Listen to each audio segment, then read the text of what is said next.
Welcome to Back Porch News. If you turned in yesterday, you may have noticed that we started a series discussing the 2024 presidential debate between Kamala Harris and Donald Trump. I myself am a conservative, a Republican, and while I think Donald Trump is a questionable person, he still is the best man for the job, I believe. Nevertheless, I'm going to endeavor to be honest in my discussion of the debate and strip away as many of my blinders as I can as we discuss it. Donald Trump had to accomplish at least two things with this debate in order to keep his message going across. He needed to demonstrate that he had a plan for the future, and he needed to answer for certain shortcomings of his first administration. Why should we hire you back, so to speak? Well, in answer to the first question, does he have a plan? Yes. Donald Trump has a plan to go back to what he had done before and had many examples of how it was working.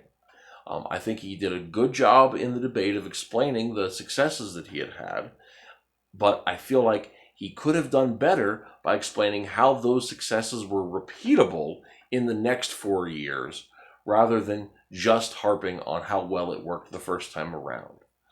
Donald Trump has a unique way of speaking where he talks around an issue and not always answers directly.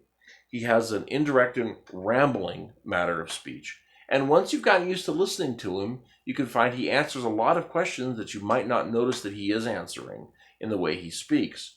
But I think that is causes a challenge for the casual listener. In relation to whether or not Trump did a good job of answering for the failings of his first administration, Trump also has a quirk where he doesn't overtly confess to making mistakes. Although he did talk about people he had to fire because they didn't do the job he was expecting them, and that's nearly as close as you get to something like that. But because of his indirect messaging, sometimes things don't always get expressed well. And one example of that from the speech was toward the end of the debate, Trump was asked that since he's gone on record of saying that clean water and clean air are important parts or important priorities for the government, what would he do about climate change? Well, Trump went into a long rant about economics, and it would seem like it's not connected. But once again, if you're paying attention to how Trump speaks, you'll notice that what he's actually saying is that before we can tackle things like clean water and clean air, we need to have the resources available in a strong economy and in a safe nation to deal with those sort of things.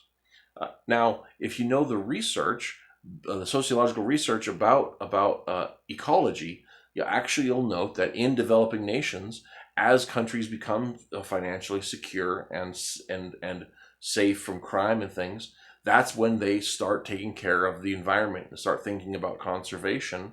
That's not something that enters the common mind when people are struggling from sun up to sundown with unsureness surrounding their ability to maintain.